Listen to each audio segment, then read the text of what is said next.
बहुत समय पहले की बात है। वीर गणराज्य में राजा विक्रम नाम का एक दयालु राजा रहा करता था। राजा विक्रम की पुत्री राजकुमारी चंद्रलेखा बहुत सुंदर थी। उसकी सुंदरता के चर्चे आसपास के राज्यों तक फैले हुए थे। एक दिन राजा विक्रम अपनी पत्नी रानी रुक्मणी से बोला, रुक्मणी, हमारी पुत्री चंद्रलेखा अब विवाह के योग्य हो गई है। आप बिल्कुल सही कहते हैं। उसकी सुंदरता के चर्चे आसपास के राज्यों तक फैले हुए हैं। रुक्मिणी, हम अपनी पुत्री चंद्रलेखा का विवाह एक सुंदर और वीर राजकुमार से करेंगे और इतनी धूमधाम से करेंगे कि हमारे पुत्री के विवाह के समारोह को आने वाली नस्लें याद रखेंगी। मुझे लगता है कि एक बार हमें अपनी पुत्री से पूछ लेना चाहिए। तुम कहना क्या चाहती हो? यही कि आखिर हमारी पुत्री राजकुमारी चंद्रलेखा किस राज्य में किस राजकुमार से विवाह करना चाहती है। तुम सही कह रही हो। मैं अभी और इसी वक्त चंद्रलेखा से बात करता हूँ।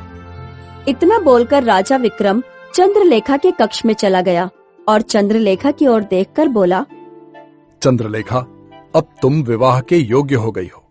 अगर तुम्हारे मन में कोई भी राजकुमार बसा हो तो तुम मुझे बेधड़क बता सकती हो।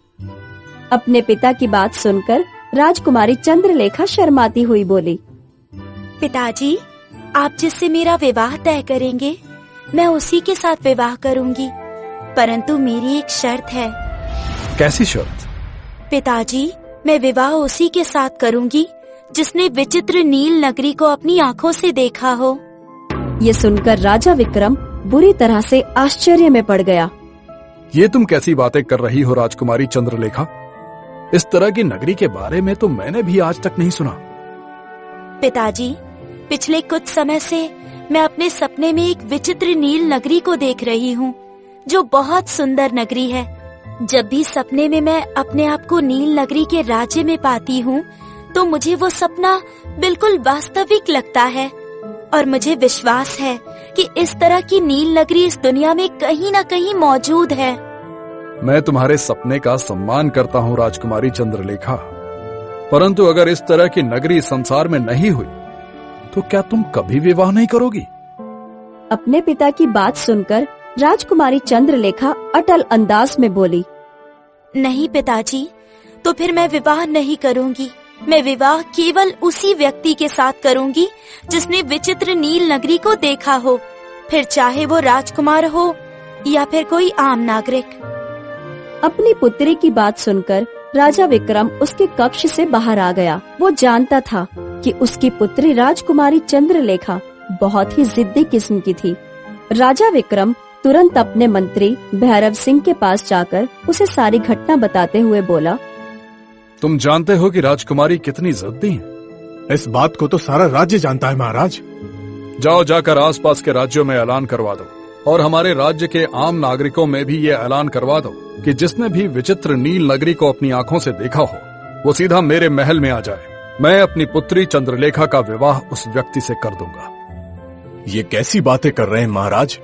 राजकुमारी चंद्रलेखा की शर्त बेतुकी है। अपनी जुबान को लगाम दो भैरव सिंह। तुम अच्छी तरह से जानते हो कि मेरी पत्नी की वर्षों से कोई संतान नहीं हुई थी। राजकुमारी चंद्रलेखा को एक साधु ने हमें भेंट स्वरूप दिया था। जब राजकुमारी चंद्रलेखा छोटी थी तब से हमने उसकी हर जिद पूरी की है। हम उसकी ये जिद भी पूरी करेंगे। हम उसकी आंखों में आंसू नहीं देख सकते। राजा विक्रम का आदेश सुनकर मंत्री भैरव सिंह ने ऐसा ही किया। कुछ ही दिनों में ये खबर आसपास के राज्यों में जंगल की आग की तरह फैल गई। मगर सभी राजकुमारों ने विचित्र नील नगरी के नाम से अपने हाथ खड़े कर लिए, क्योंकि उन सब ने उस नगरी को देखना तो बहुत दूर की बात, उस नगरी का कभी नाम तक नहीं सुना था। राजा विक्रम के राज्य में भी ये चर्चा जोरों शोरों पर थी। वीरगढ़ राज्य में ही आदित्य नाम का सुंदर नौजवान व्यापारी भी रहा करता था। आदित्य दूसरे राज्य से अपने घर पर आया ही था कि तभी उसकी माँ रूपमणि उसे बोली, पहले तो तू व्यापार के सिलसिले में जब इस राज्य से बाहर जाता था तो कुछ दिनों में लौट आता था, लेकिन अब तो तुझे लौटने में महीनों का समय लग जाता है। माँ, व्यापार धीरे धीरे आगे बढ़ता जा रहा है और मैं चाहता हूँ कि मैं अपने पिता के व्यापार को अपने देश के अलावा विदेश में भी स्थापित करूँ। तेरे पिताजी भी बिल्कुल तेरी तरह थे। अच्छा, वो सब बातें छोड़। देख, मुझसे अब बुढ़ापे में ये सब घर का काम नहीं होता। आप चिंता क्यों करती हो माँ? मैं घर पर नौकरानी रख लेता हूँ। अरे बुद्धू, मेरा कहने का मतलब ये है कि तू विवाह करके बहू को घर ले आ। बहू जब घर आ जाएगी तो उससे बातें करने में मेरा भी समय कट जाया करेगा। ये सुनते ही आदित्य हंसते हुए बोला, अच्छा माँ, जब मैंने राज्य में प्रवेश किया तब मैंने एक अजीब खबर सुनी। कैसी खबर? मैंने सुना है कि राजा विक्रम की पुत्री चंद्रलेखा ने विवाह की एक शर्त रखी है। शर्त के अनुसार जिसने भी विचित्र नील नगरी को देखा है वो उसी के साथ विवाह करेंगी। हाँ हाँ, तूने बिल्कुल सही सुना है। मुझे नहीं पता था कि राजा विक्रम की पुत्री चंद्रलेखा एक मूर्ख स्त्री होगी, क्योंकि इस तरह की नगरी तो है ही नहीं। उसे जीवन भर कुंवारा ही रहना पड़ेगा। यही तो मैं आपसे कहना चाहता हूँ माँ, जब इस तरह की नगरी है ही नहीं तो क्यों ना मैं ही राजकुमारी चंद्रलेखा से विवाह कर लूं। मैं उनसे बोल दूंगा कि मैंने उस नगरी को देखा है। जो सुनकर रुक्मणी डर गई। नहीं बेटा, ये तो धोखा होगा। अरे कोई धोखा नहीं होगा माँ, इसी बहाने आपको राजकुमारी बहू भी तो मिल जाएगी ना। और वैसे भी मैंने राजकुमारी चंद्रलेखा की सुंदरता के चर्चे बहुत सुने हैं। अगले दिन आदित्य राजमहल में पहुंचकर एक सैनिक से बोला, महाराज विक्रम से जाकर कहो मैंने विचित्र नील नगरी को देखा है। ये सुनकर सैनिक बुरी तरह से आश्चर्य में पड़ गया और दौड़ता हुआ राजा विक्रम के पास जाकर बोला, महाराज, महल के बाहर एक सुंदर युवक खड़ा है जो कह रहा है कि उसने विचित्र नील नगरी को देखा है। ये सुनकर राजा विक्रम और उसकी पुत्री चंद्रलेखा बुरी तरह से चौंक पड़े। राजा विक्रम सैनिक से बोले, जाओ, जाकर उस युवक को तुरंत यहाँ पर लेकर आओ। कुछ देर में आदित्य राजा विक्रम और राजकुमारी चंद्रलेखा के सामने खड़ा हुआ था। राजकुमारी चंद्रलेखा आदित्य की ओर देखकर बोली, क्या तुमने वास्तव में विचित्र नील नगरी को देखा है? हाँ राजकुमारी चंद्रलेखा, मैंने उस नगरी को अपनी आंखों से देखा है। तो मुझे बताओ, उस नगरी का द्वार किस रंग का है? राजकुमारी चंद्रलेखा, उस नगरी का द्वार नीले रंग का है और वहाँ आसपास नीले रंग की किरणें ही फैली रहती हैं। ये सुनकर राजकुमारी चंद्रलेखा बुरी तरह से क्रोधित होते हुए बोली, तुम झूठे और मक्कार हो। विचित्र नील नगरी ऐसी नहीं है और सच तो ये है कि विचित्र नील नगरी का कोई द्वार ही नहीं है।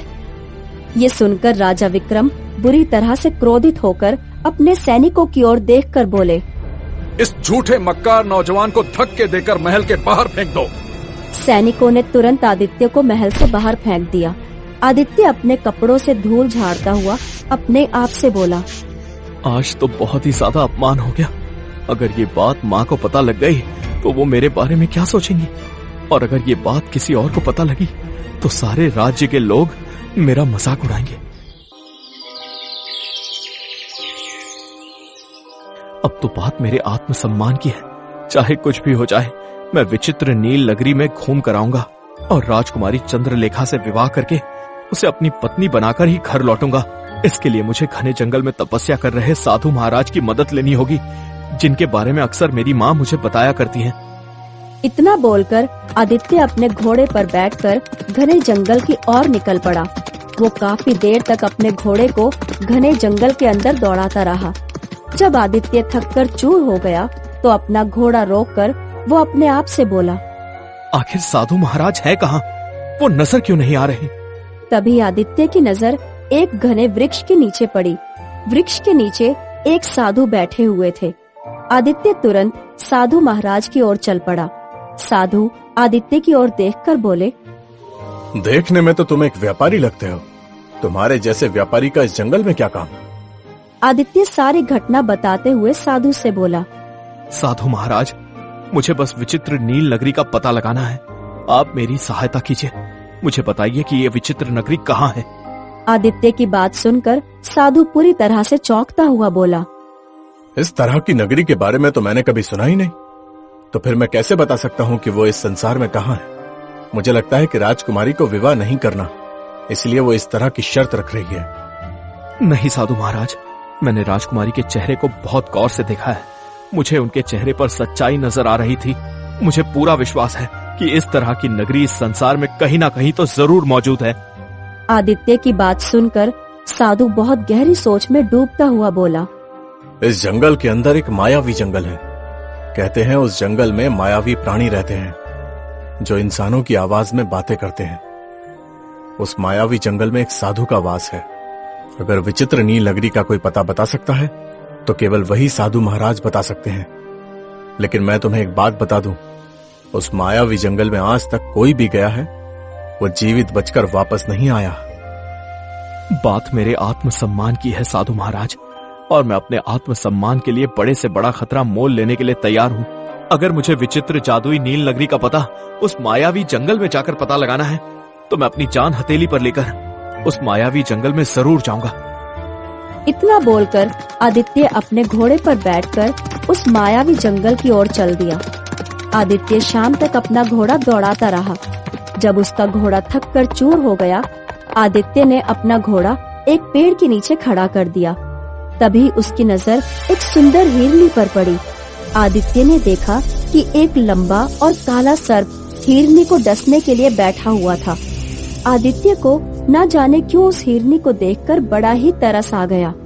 आदित्य ने तुरंत ही अपनी तलवार निकाल ली। आदित्य सर्प के ऊपर वार करने ही वाला था कि तभी वो सर्प आदित्य की ओर देखकर इंसानी आवाज में बोला, पर तुम मुझे नहीं मार सकते। अगर तुम मुझे मारोगे तो तुम स्वयं भी जीवित नहीं बचोगे। सर्प के मुंह से इंसानी आवाज सुनकर आदित्य बुरी तरह से चौंक पड़ा। तुम तो सर्प हो और सर्प इंसानों की आवाज में बात नहीं करते। तुम मायावी जंगल के अंदर हो। आदित्य अपने मन में बोला। समझ गया, इसका मतलब साधु महाराज ने सही कहा था। इतना बोलकर आदित्य सर्प से बोला, इस हिरनी को छोड़ दो। नहीं, मैं इसे नहीं छोड़ सकता। मैं इसे केवल एक ही शर्त पर छोड़ सकता हूँ। कैसी शर्त? इसके बदले मैं तुम्हें डसूंगा। फैसला तुम्हारे हाथों में है। सर्प की बात सुनकर आदित्य गहरी सोच में डूबते हुए बोला, माँ कहती है मनुष्य का जीवन अगर किसी प्राणी या किसी इंसान के काम आ जाए तो ये उसके लिए बहुत बड़ी बात है। मुझे मंजूर है। आदित्य ने इतना कहा ही था कि तभी रंग बिरंगी किरणों के साथ वो सर्प एक साधु में परिवर्तित हो गया। ये देखकर आदित्य आश्चर्यचकित रह गया। साधु आदित्य की ओर देखकर बोला, न जाने कितने मनुष्य यहाँ पर आए और इस परीक्षा में सफल नहीं हो पाए और मौत की गोद में समा गए। तुम पहले मनुष्य हो जो इस परीक्षा में पास हुए हो। बोलो युवक, तुम यहाँ पर क्यों आए हो? आदित्य साधु महाराज को सारी घटना बताते हुए बोला, मुझे उस विचित्र नील नगरी का पता जानना है। साधु रहस्यमय अंदाज में आदित्य की ओर देखते हुए बोला, ये मायावी जंगल है। इस जंगल के अंदर चले जाओ, तुम अपनी सही जगह पर पहुंच जाओगे। परंतु एक बात याद रखना, अपने कदम बहुत संभाल कर रखना। यहाँ की जमीन कब नदी बन जाए और नदी कब जमीन बन जाए कुछ पता नहीं होता। और हाँ, तुम्हें यहाँ से अपना सफर पैदल ही तय करना पड़ेगा। तुम्हारा घोड़ा इससे आगे नहीं जा सकता। मेरा आशीर्वाद तुम्हारे साथ है। आदित्य साधु का आशीर्वाद लेकर पैदल ही आगे की यात्रा की ओर चल पड़ा। आदित्य जंगल में घूम ही रहा था कि अचानक वो डूबने लगा। आदित्य बुरी तरह से घबराते हुए अपने आप से बोला, ये क्या हो रहा है? मैं कैसे डूब सकता हूँ? आदित्य ने अपनी नजर जैसे ही जमीन पर दौड़ाई तो उसने देखा कि वो एक नदी के ऊपर था। आदित्य उस नदी से बाहर निकलने के लिए अपने पैर फड़फड़ाने लगा, मगर नदी का पानी आदित्य को पूरी शक्ति से नीचे की ओर खींच कर ले जा रहा था। आदित्य नदी के अंदर बेहोश हो गया। अगले ही पल जब आदित्य की आंख खुली तो उसने अपने आप को एक बहुत ही सुंदर राज्य में पाया, जहाँ पर 2 सैनिक खड़े थे, जिनके शरीर तो इंसान के थे परंतु उनके चेहरे शेरों के थे। उनमें से एक सैनिक आदित्य की ओर देखकर बोला, तुम तो कोई मनुष्य हो, तुम विचित्र नील नगरी में कैसे आए? तभी दूसरा सैनिक पहले सैनिक से बोला, इसे महाराज के पास ले जाना चाहिए। दोनों सैनिक आदित्य को पकड़कर एक महल के अंदर ले गए। महल के अंदर एक मनुष्य जैसा दिखने वाला राजा खड़ा हुआ था, जो आदित्य को देखकर चौंकता हुआ बोला, तुम तो एक मनुष्य हो भला तुम विचित्र नील नगरी में कैसे आ गए? आदित्य सारी घटना बताते हुए बोला, मुझे केवल इतना याद है कि मैं नदी में बेहोश हो गया था। उसके बाद मेरी आंख यहाँ पर खुली है।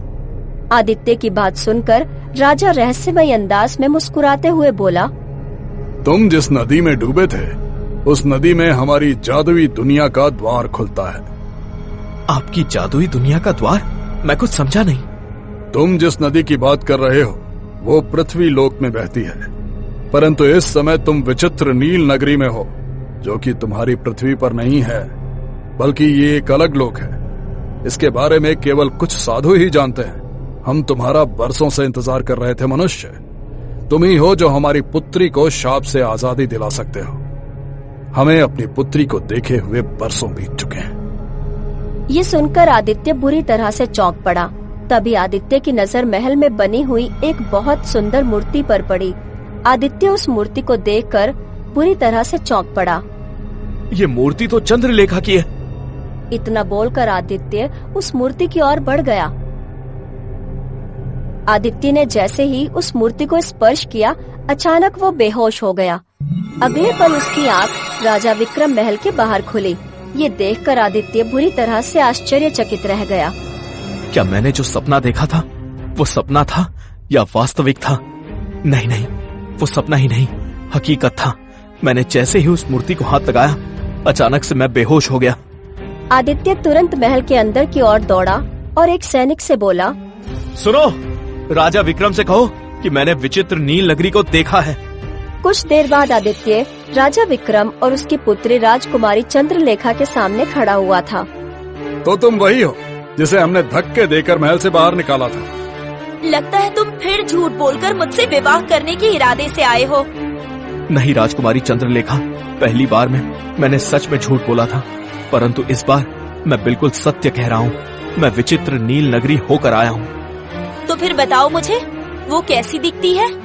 राजकुमारी चंद्रलेखा, विचित्र नील नगरी का राजा बिल्कुल इंसानों की तरह है, परंतु वहाँ के वासी आधे जानवर हैं और आधे मनुष्यों की तरह हैं। ये सुनकर रानी चंद्रलेखा बुरी तरह से चौंक पड़ी और अपने पिता की ओर देखकर बोली, पिताजी, ये बिल्कुल सही कह रहा है। समय आ गया है पिताजी, मेरा विचित्र नगरी जाने का। ये तुम क्या कह रही हो राजकुमारी? पिताजी, जिस सच को आपने वर्षों से मुझसे छुपाया, मैं उस सच को जान गई हूँ। मैं जानती हूँ कि मैं आपकी पुत्री नहीं हूँ, परंतु आप ये नहीं जानते कि मैं वीर गणराज्य की राजकुमारी नहीं, बल्कि विचित्र नील नगरी की राजकुमारी हूँ। राजकुमारी चंद्रलेखा ने इतना कहा ही था कि तभी रंग बिरंगी किरणों के साथ वहाँ पर एक साधु प्रकट हो गया। वो साधु वही था जिसने राजा विक्रम को वर्षों पहले राजकुमारी चंद्रलेखा को भेंट किया था। उस साधु को देखकर राजा विक्रम बुरी तरह से चौंक पड़ा।